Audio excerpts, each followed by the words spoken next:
I'll tell you what, it sure is lucky that the UK Xbox only outputs in like 480i, because if it was, if it outputted in like something that recorded in, you know, the PS2, you know, my videos of the PS2 are in 720p, more or less. So if it recorded in that kind of resolution, then I'd be in trouble for disk space more than I already am. But luckily for me, the old trusty Xbox only records in 480p, so I've got enough room to have all these videos, and also a wee bit, well not a wee bit, everything to do with Bubblegum Crisis, which I'm going to start watching as soon as I'm done recording.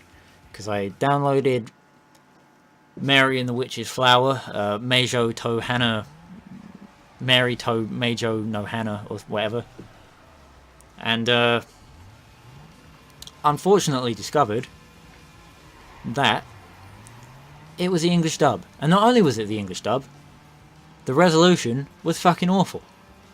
So I'm going to have to go through and find another copy of that I've been looking for since pretty much the film came out. And I know it's out in decent quality, and I know it's out with subtitles, because I've seen it on DVD in a shop. And if it can be on DVD and not on the internet, I don't know what kind of bizarro world I found myself living in. So, you know,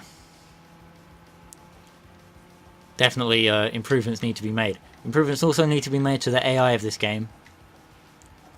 I mean, you know, it's pretty good that they've made this easy for me by all just driving into oncoming traffic one after the other, but I feel like decent AI would have made these races just a dash more interesting. Speaking of AI, I heard an interesting theory while I was on the Chans. Must have been last night. There was a discussion, shall we say, going on about Forza Horizon 4 and why various people weren't going to buy it, which is mostly because of Windows 10 and the Windows shop being a piece of shit. But I'm a console fag, so that kind of stuff doesn't really affect me. But you know, I am going to have to wait for the price to go down, because I can't just afford to buy brand new games willy-nilly. The main problem, as has been the main problem with every Horizon game since Horizon 2, including Horizon 2, has that the roads have been the opposite of interesting. You know, even the roads in the original Horizon, well, they were interesting. They weren't especially like tight and narrow, but you know, at least they had like decent roads. Horizon 2, Horizon 3, which I've only played Horizon 2, but you know, I've seen enough of Horizon 3, and you know, it's pretty much just Horizon 2 again, except in Australia this time. So I know what I'm talking about when it comes to this whole Horizon deal. But the roads are really wide and, you know, shit for driving on.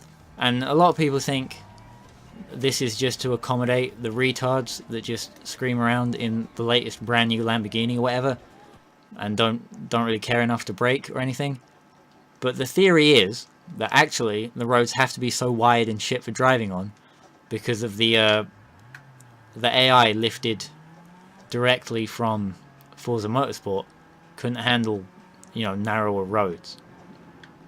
You know, conspiracy time. Maybe that's why Fujimi Kaido hasn't come back yet. I mean, if anyone still gives a shit about Forza, there's something to think about. I don't.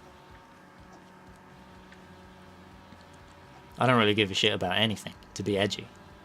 But also to be genuine. Because I don't buy new games. So keeping up with them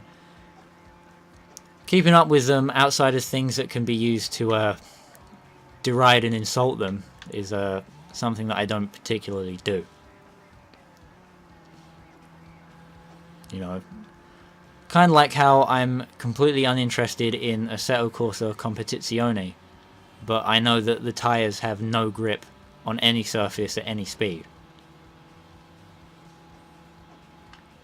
You know, whether or not you want to believe James from the now defunct pretendracecars.com is up to you. But, you know, that's just what I heard. Heard it on the grapevine, as it were. Right, I've got engine, I've got ECU. Do I value transmission above weight reduction in tyres? No, I don't. I'm sponsored by Toyo, so we might as well get Toyo tyres. I'll grab myself some brakes. No, actually I won't grab brakes. I don't need... Oh, too late. Fine, I'll grab brakes, even though I don't need them. And we've run out of money again. Brilliant. Oh well, there's a couple more races to do downtown. And then once I've got those done, which should be by the end of this week's episode, I'll do what races there are going on downtown that I drove past getting to the parts shop. I think there's about 2. Once we got those done, I should have the money to finish upgrading. If I can figure out where the exit is, Jesus. Find the bloody exit. Can't go around here all night.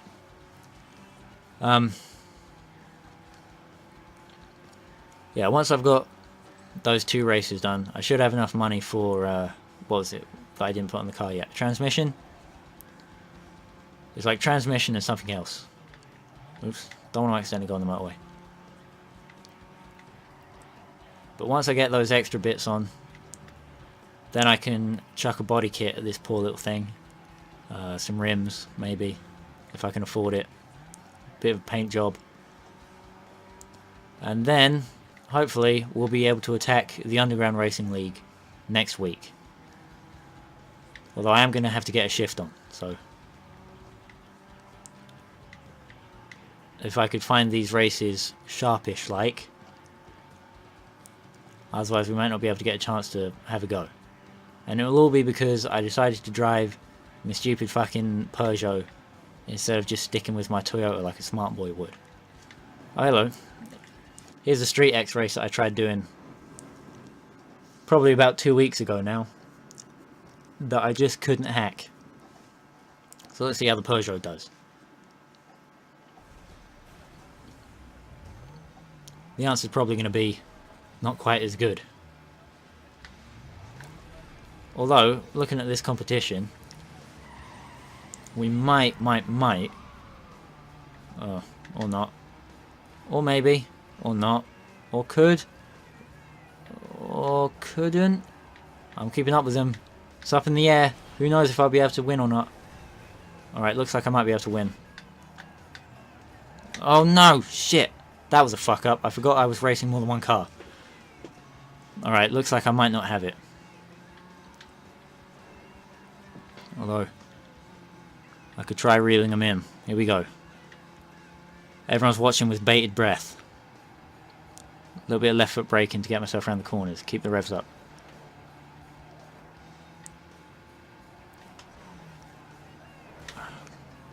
Caught the Lexus, tagged him, haven't quite passed him yet. And he's got more power than me, so I couldn't go up the inside. We'll try again. 3 turn 1. No. Turn 2 then. Lean on him. There we go. Haven't got enough time left to catch the Mitsubishi. When I said have I got... I think I said haven't got enough time to catch the Mitsubishi. But just in thought you thought I said have I got enough time to catch the Mitsubishi. I'll tell you now. The answer is no. We're going to go again. I might not be challenging the Underground Racing League in this session. I'll tell you that right now, for free. Alright. Last time the fuck up that ruined the whole race was trying to brake and get under the Mitsubishi coming through this section because he was leaning on me. And then I got T-boned by just about everything under the sun. T-boned like the character from Johnny Mnemonic. But this time, I've now to avoid pretty much any and all contact. And if I can keep that up, I should be alright to go on and win the race. Which means, ladies and gentlemen, that the Peugeot 106 is a better car than the Toyota Corolla Sprinter Trueno AE86.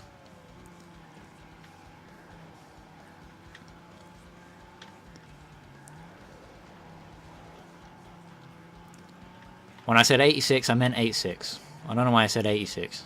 Now I sound like a retard that doesn't know what he's talking about. Which is all the time. So whatever. I just discovered the other day that my history teacher is Jewish. While I was trying to defend Adolf Hitler. So that shut down a lot of my argument pretty quick. Oh well. It's just like they always say. You win some, you lose some, and if you're a Nazi, you lose even more.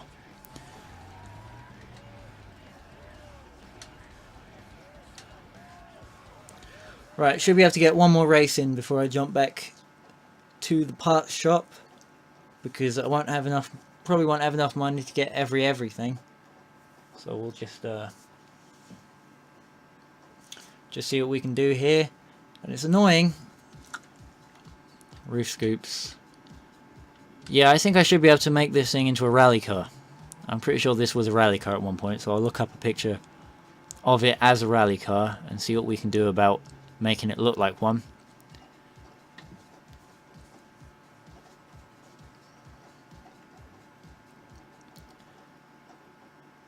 That'll have to be next week though, because this race is probably going to make this episode overrun the 15 minutes I said, which is right when I was saying that I needed to make sure to underlength the videos, otherwise I was going to run out of hard drive space. Also, I don't think I'm going to be able to keep up with these guys, because they're driving. Well, one of them's got a Toyota Supra, although the Supra is down in third. I didn't actually get to see who's in the lead right now. Can I split them? Yes, I can. Absolutely beautiful driving, even as I got a fishtail coming out of the corner. Who's that in the lead? What you got? Go on, show me your pussy. Where are you? I'm going to wall ride around this corner, and there's nothing you can do to stop me. Ready? And a 1, and a 2, and a... There we go. Didn't even have to hit the brakes. That's the way it works. Do it again. It's a Golf. Or would you look at that? Yeah, I'm only cheating because my car's down on power, honest. Once I've got all the performance upgrades, I promise I'll stop wall riding. I will. I swear it. It's the game designer's fault for making the big glowy directional arrows solid. If they were just floaty lights pointing out where the track is and not, you know, holding you inside the track, then we wouldn't have this problem. But there it is, folks. Wall riding. The best way and the only way to cheat at Need for Speed.